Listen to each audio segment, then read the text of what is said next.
All right, do you guys remember your mindful activity from last week? Ria, what was it? Thank you for remembering. It was the drawing of the brain and the heart and like the emotions you want in each. Yes. Did we do it? Well, Miss Amna, I wasn't here last week, so I didn't know there was a mindful activity and it wasn't in the video. No worries. I know it can get confusing, but there is an email sent with every week's activity. So we're actually a week ahead, so you can do it this week.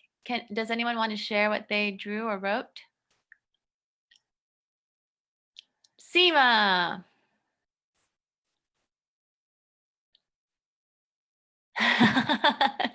You're like, here it is. Let me spotlight you. Tell us about it. This is the brain. There's anger, fear, frustration, and disgust. And in the heart, there's compassion, love, joy, and sadness. Girl, those are some intense brains and hearts. Like I would have literally drawn a circle for the head and like the cartoon heart. That's beautiful. You chose to put sadness in there. How come?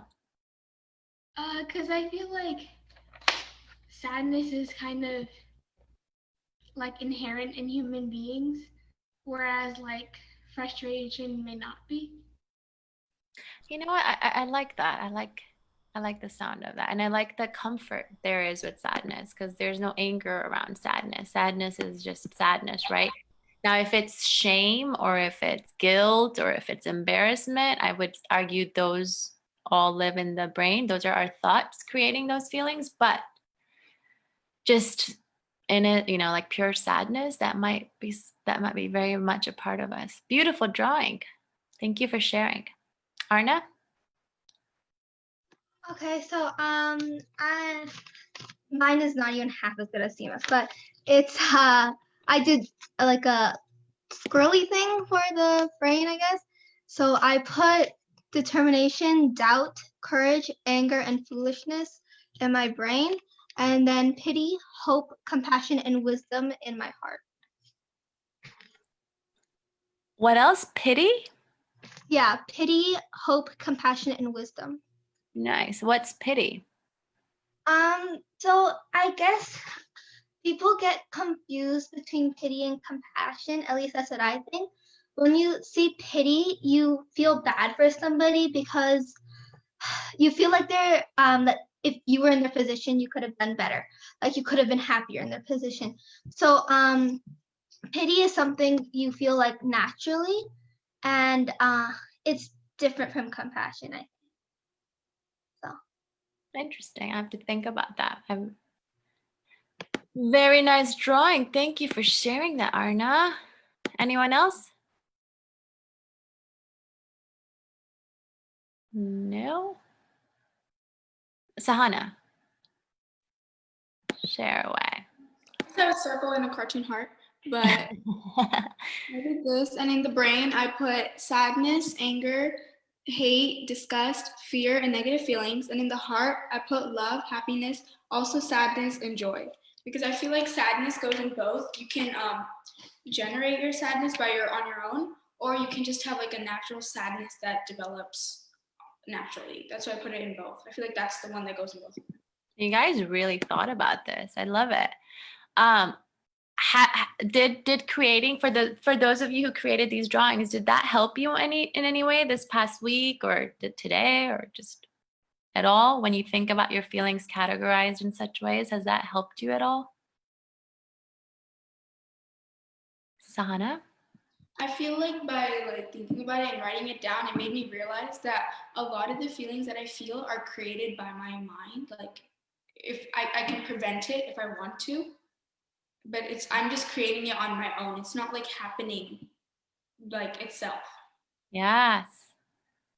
Yeah, this is powerful for me because I'm like, oh, these are my thoughts. I'm so glad you're experiencing that. Did you want to share, Rihanna? I might as well. So for the brain, I did a little thought bubble because I'm not that good of a drawer. So inside it has...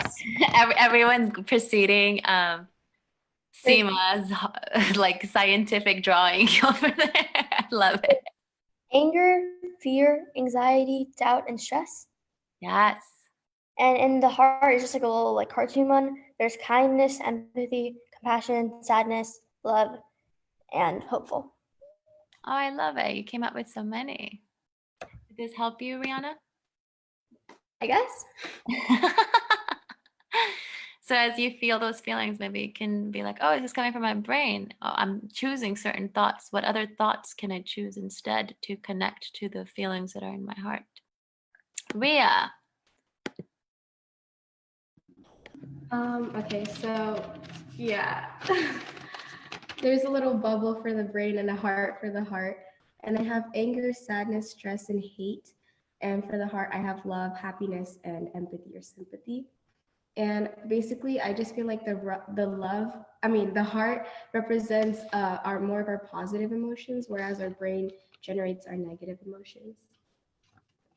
Yes. After what everyone else said, I think that sadness comes from our heart too. Yeah. Yeah, I'm not, I have to think about that a bit more, about the sadness aspect too. I agree. Like there can be some calmness and peace in sadness as well. It's not just negative. Some feelings that you guys shared, I think last week, or I don't know if it was my other classes, but there was guilt, there was shame, there was jealousy. You guys didn't bring those up, but where would those be? Yes, Ishani? I wanted to talk about sadness for a sec. Oh, okay. I feel like without sadness, you don't get to experience true happiness. Because if you think about it, like if you are so sad at one point and then the next day you go hang out with your friends, like you just experience true happiness. And I don't feel like if sadness were in the brain, like it could be in the brain and it could be in the heart. That's why I agree with Sahan on that. But if it was like in the brain, I feel like you wouldn't get to experience like the true happiness that we do feel. So yeah. Yeah, no, girl, I completely agree with you. Like, I just have to think about it. I don't think anybody really knows what's right or wrong. These are all our own answers, our own explorations, our own discoveries. And you guys, whatever you come up with is true to you. And there's no right or wrong answer. And I completely agree. I actually find a lot of joy in sadness sometimes. You know, like there sometimes when I feel so deeply for somebody that it didn't even happen to me, but I'm crying because I can feel their pain. There's a deep connection there, right? So I'm feeling sadness, but I'm feeling so connected with this other human being that I'm able to share in something. And I agree that that's coming from my soul, my heart. It's not coming from external worlds and stuff. So I think you guys are right on. It's just I'm not so clear. I have to like journal about it, write about it. And it sounds like you guys are discussing it, which is beautiful. Yes, Sahana. Yeah, I think where I went with this, like what I was thinking was that like when you like look at and when you let other people make you feel sad, like not like for feeling like for someone else or when you genuinely feel sad for someone else.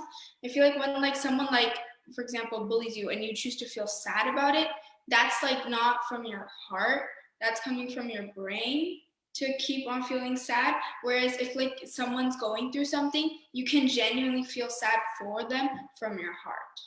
Yeah, I love it. We're getting deep. I can talk to you about this for hours.